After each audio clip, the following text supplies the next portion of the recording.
আবারও মোহাম্মদ ইউনূস বাংলাদেশিদের নেশা খাইয়ে দিয়েছে।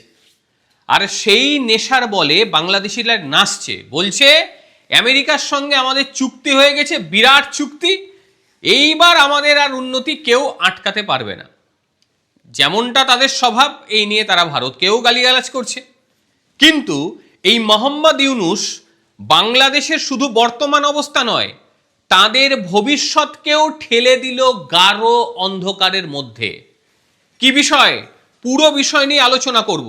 যদি কোনো বাংলাদেশি দেখেন তাহলে বলবো যে ভিডিওটা শেষ পর্যন্ত দেখুন, তাহলেই বুঝতে পারবেন যে আপনারা কিভাবে ছাগল হয়ে গেলেন মোহাম্মদ ইউনূসের পাল্লায় পড়ে। গত 9-10 ফেব্রুয়ারি 2026 আনুষ্ঠানিকভাবে সম্মতি জানিয়ে দিয়েছে, স্বাক্ষর হয়ে গিয়েছে, বাংলাদেশের সঙ্গে আমেরিকার চুক্তি হয়ে গিয়েছে। এবারে বাংলাদেশিরা লাফাচ্ছে যে আমাদের জন্য তো টেক্সটাইলে শূন্য শুল্ক করে দিয়েছে, তাহলে তো ভারত আর পাত্তা টাত্তা পাবে না, আমাদের টেক্সটাইল বিরাটভাবে দাঁড়িয়ে যাবে। কিন্তু বাস্তব ক্ষেত্রে বাংলাদেশিরা যেটা বুঝতে পারছে না যে এই শূন্য শুল্কের পেছনেও শর্ত চাপানো রয়েছে। সেই শর্তটা বাংলাদেশিদের কেউ বোঝাবে না, এবং বাংলাদেশিদের ছাগল করে রাখাটাই মূলত মোহাম্মদ ইউনূসের কাজ, আর সেটা সে সুকৌশলে করে যাচ্ছে। কি শর্ত রয়েছে? শর্ত রয়েছে যে বাংলাদেশের টেক্সটাইল পণ্য যদি তারা মার্কিন থেকে সংগ্রহ করে, মানে আমেরিকা থেকে সংগ্রহ করে, যেমন তুলা, কাঁচামাল, এই সমস্ত জিনিস দিয়ে যদি সে পোশাক তৈরি করে, তবেই সেই পোশাক শূন্য শুল্কে আমেরিকায় ঢুকতে পারবে। আমি জানি না মোটা মাথায় এগুলো ঢুকলো কিনা। মোদ্দা কথায় আমেরিকা থেকে কাঁচামাল কেনো, তবেই সেই জিনিসটা শূন্য শুল্কে আমেরিকায় ঢুকবে। কিন্তু বিষয়টা হলো আমেরিকার কাঁচামাল বাংলাদেশ এবং ভারতের তুলনায় বহু গুণ দামি। মানে বাংলাদেশ যদি আমেরিকার কাঁচামাল নিয়ে তাদের পণ্য তৈরি করে, উৎপাদন করে, প্রতিযোগিতায় টিকে থাকতে পারবে না। তার কারণ তাদের প্রচুর পরিমাণে খরচ বেড়ে যাবে।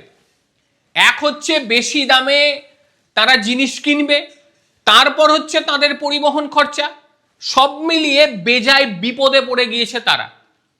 অনেকে আবার বলছে হ্যাঁ এটা একটা দারুণ কাজ হলো, ভারত তো পিছিয়ে যাবে, কারণ ভারতের ওপরে তো 18% শুল্ক রয়েছে।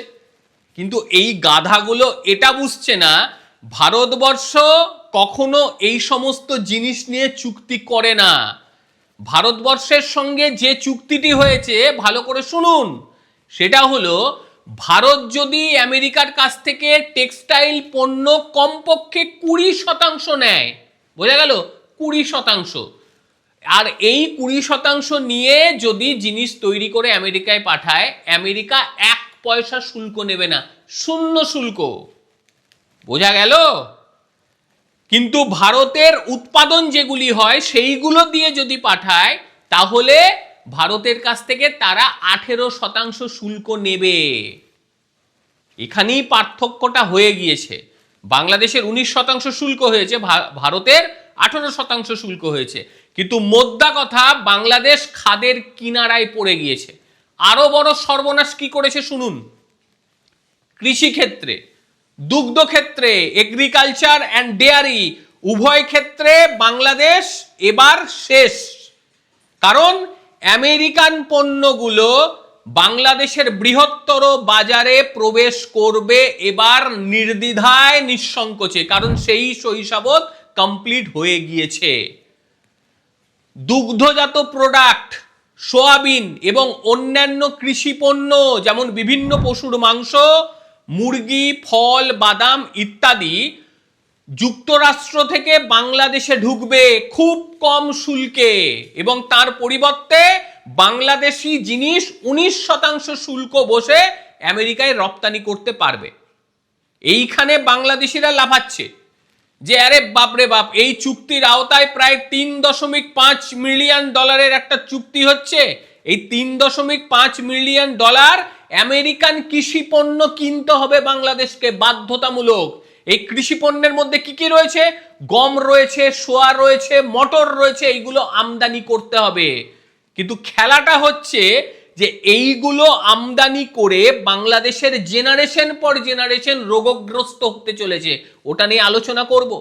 তার আগে আর একটা জিনিস বলি, এই যে দুগ্ধজাত যে বিষয়, সেই দুগ্ধজাত বিষয়টা একটু বলি। আমেরিকান দুগ্ধ ভারতে ঢুকতে দেওয়া হয় না। কেন ঢুকতে দেওয়া হয় না? তার যেটা মূল কারণ, সেটা হচ্ছে আমেরিকানরা তাদের যে গরু, তাদেরকে বিভিন্ন পশুর মাংস সহযোগে তৈরি খাবার খাওয়ায়। সেটা গরুও হতে পারে, মোষও হতে পারে, শুয়োরও হতে পারে। সেইগুলোর মাংস দিয়ে তৈরি, সেগুলোর বোন মিল দিয়ে তৈরি, রক্ত দিয়ে তৈরি খাবার খাইয়ে সেই গরুর দুধকে বাড়ানো হয়। আর সেই দুধ তারা কোথায় সাপ্লাই করবে? সেই দুধ তারা সাপ্লাই করবে আমাদের পার্শ্ববর্তী দেশ বাংলাদেশে। আর সেই দুধ বাংলাদেশিরা খাবে। শুধু দুধেই থেমে থাকবে না, এর সঙ্গে থাকছে চিজ, বাটার, পনির, বিভিন্ন ধরনের। এইগুলো ভারত ঢুকতে দেয়নি, একেবারে ঢুকতে ভারত দেবে না। তার কারণ ধর্মীয় আঘাত তো বটেই, আর তার সঙ্গে দুধের গুণমান খারাপ হয়ে যায়। আমেরিকানরা তাদের এই সমস্ত উৎপাদিত দুধ খায় না, সেখানে অর্গানিক ওয়েতে উৎপাদিত যে দুধ, সেইগুলো তারা গ্রহণ করে। গুগল করে নিয়ে দেখে নিন। আর দুগ্ধ খাতে এই যে বিপুল প্রবেশ, যার ফলে বাংলাদেশের দুগ্ধ খাত একেবারে নষ্ট হতে চলেছে, একেবারে। এর ফলে বাংলাদেশের যে প্রচুর দুগ্ধ চাষী, লক্ষ লক্ষ পরিবার গরু পালন করে, লক্ষ লক্ষ, গ্রামীণ অর্থনীতি অনেকটাই নির্ভর করে দুধের ওপর, সেটা শেষ। কারণ আমেরিকার গুঁড়ো দুধ যেমন ঢুকবে, সেরকম প্রসেসজাত চিজ ঢুকবে, বাটার ঢুকবে, প্রক্রিয়াজাতকরণ করে প্যাকেটে করে লিকুইড দুধ ঢুকবে, যেগুলো দীর্ঘক্ষণ সংরক্ষণ থাকবে, আর সেগুলো পাওয়া যাবে খুব কম দামে। বাংলাদেশিরা দেদার সেই সমস্ত দুধ কিনবে। তাদের বাজারের যে দেশি দুধ, সেই দুধ আর বিক্রয় হবে না, দুধের দাম পড়ে যাবে।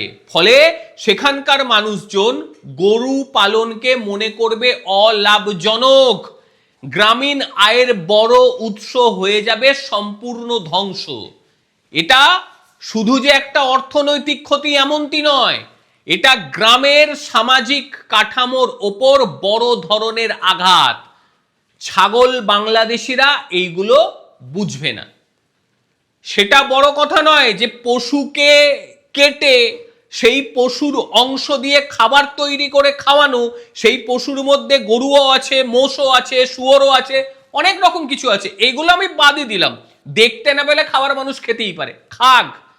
কিন্তু এই দুধগুলোর ভেতরেও মানুষের শরীরে গিয়ে বিরূপ প্রতিক্রিয়া পড়তে পারে, যেটা স্বয়ং হু বলেছে, যেটা স্বয়ং আমেরিকানরা তারাও খায় না, তারা অর্গানিক ওয়েকে উৎপাদিত দুধকে খায়। এবারে খাদ্য নিরাপত্তা, স্বাস্থ্য ঝুঁকি চরম আকার ধারণ করবে। এবারে আসি কৃষির বিষয়। আমেরিকার কৃষি ব্যাপকভাবে ঢুকবে বাংলাদেশের ভেতর, আর সেই কৃষিতে যে সমস্ত বীজগুলো আসবে সেগুলো থাকবে জিএমও। আর তার সঙ্গে যে দুধের গল্প ছিলাম, তাতে যে হরমোনের পরিবর্তন থাকবে, যেটা মানুষের শরীরে ঢুকলে তার হরমোনাল যে ব্যালেন্স, সেটা নষ্ট হবে। উচ্চমাত্রায় কীটনাশক প্রয়োগ থাকে।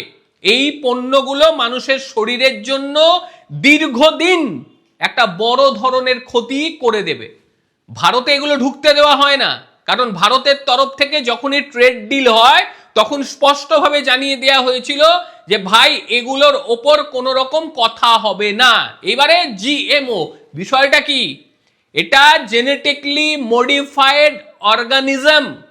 এখানে বীজ মানে ওএমজি, বীজ হচ্ছে বিজ্ঞানীরা ল্যাবরেটরির ভেতরে বীজের যে জিন বা ডিএনএ, এটার বদল ঘটিয়ে দেয়, এবং এটা বদল ঘটানোর ফলে বেশি পরিমাণে ভুট্টা উৎপাদিত হচ্ছে। মানে জিএমও ভুট্টা, জিএমও সোয়াবিন, জিএমও ক্যানোলো, জিএমও চাল, যেটাকে গোল্ডেন রাইস বলা হয়, সেইগুলোর ভেতরে জিনগত পরিবর্তন হচ্ছে। দীর্ঘমেয়াদী স্বাস্থ্যের ক্ষতি আমি বলছি না, হু বলছে।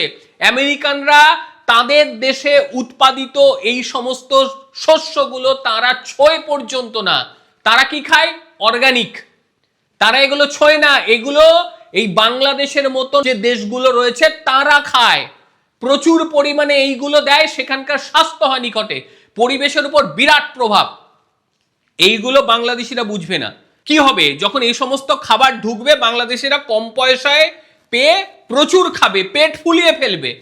যে তাদের এই বড় বড় কোম্পানিগুলো যখন ঢুকবে, তখন আমেরিকার কৃষিজ পণ্যের ওপরে বেশি ভরসা করবে এবং জেনেটিকলি মডিফাই এই যে এমজিও এর যে পরিবর্তন মানুষের শরীরের মধ্যেও লক্ষ্য হবে, বিভিন্ন রোগ হবে, ক্যান্সার হবে, মানুষের বিভিন্ন রকম সক্ষমতা কমবে, বিভিন্ন হরমোন দেওয়া দুধ ও মাংস যখন ঢুকবে, অতিরিক্ত প্রিজারভেটিভ বা কেমিক্যাল দেওয়া খাবার যখন ঢুকবে, তখন সেগুলো বাংলাদেশিরা খাবে। ফ্রিতে আলকাতরা পেলেও তারা খেয়ে নেয়। কি হতে পারে একবার ভেবে দেখুন। তাহলে যেটা বড় প্রশ্ন, বাংলাদেশিরা কি তারা প্রস্তুত তাদের স্বাস্থ্যের বিষয়টিকে সামাল দেওয়ার জন্য? শিশুদের হরমোনগত সমস্যাকে সামাল দেওয়ার জন্য তারা তৈরি? হরমোনগত রোগকে সামাল দেওয়ার জন্য তৈরি? ডায়াবেটিস, স্থূলতা বৃদ্ধির ঝুঁকি সর্বাধিক বাড়বে, সেটা ঠিক করতে পারবে তো? কোনো কিছুর আশঙ্কা উড়িয়ে দেওয়া যাচ্ছে না। এবার খাদ্য শুধু তো পণ্য নয়, খাদ্য হচ্ছে জাতীয় নিরাপত্তার অংশ। এবার দেখুন, নিজেদের কৃষিকে যদি বাংলাদেশ বাঁচাতে না পারে, সেই ক্ষেত্রে কি হবে? বাজার নিয়ন্ত্রণে থাকবে না এবং একটা দিন দেখা যাবে যে আমেরিকার পণ্যের উপরে সর্বাধিক নিয়ন্ত্রণ হয়ে যাবে, যে তারা ওটাই খাবে, এর বাইরে অন্য কিছু খাবে না। তখন বাধ্য হয়ে আমেরিকা যদি দাম বাড়িয়ে দেয়, তখন তাদের বাধ্য হয়ে সেই জিনিসই কিনতে হবে। মানে এক কথায় গোটা বাজারকে নীরবে দখল করে নেওয়ার কৌশল, এটা আমেরিকানরা খুব ভালো করে পারে। ভারত এমনি ঢুকতে দেয়নি। ভারতের এই কৌশলটা আগেই জানা ছিল যে আমেরিকানরা এটা করবে।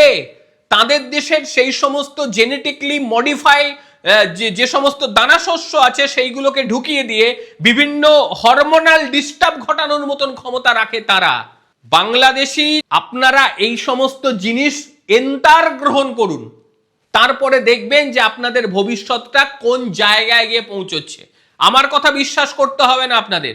আপনারা গুগলে গিয়ে সার্চ করুন যে জেনেটিকলি মডিফাই যে ফসল, সেই ফসল মানব শরীরের জন্য কতটা ক্ষতিকর, আর আমেরিকানরা আদতেও এই জিএমও দ্বারা নির্মিত ফসল খায় কিনা একবার সার্চ করে দেখে নিন। যাই হোক, আপনাদের ভারত বিদ্বেষ করে যান, আপনারা আমেরিকা থেকে জিনিস এনে খেয়ে যান এবং তার সঙ্গে 0% ট্যারিফ যেটা নিয়ে লাফালেন আপনারা, সেইটার বাস্তবতাটা যদি কিছু বুঝতে পারেন, তাহলে দয়া করে আমার ভিডিওটা শেয়ার করবেন। যাই হোক, আজকের প্রতিবেদন আপনাদের ঠিক কিরকম লাগলো অবশ্যই বলবেন। আর প্রত্যেকে ভালো থাকবেন। আর অবশ্যই বাংলাদেশের এই সমস্ত ফসল ঢুকে যাওয়ার ফলে আর কি কি ক্ষতি হতে পারে, অবশ্যই আপনারা আপনাদের মতামত জানাবেন। প্রত্যেকে ভালো থাকবেন, সুস্থ থাকবেন। আবারও দেখা হবে অন্য কোনো দিন অন্য কোনো ভিডিওতে। ততক্ষণের জন্য নমস্কার, ভালো থাকবেন।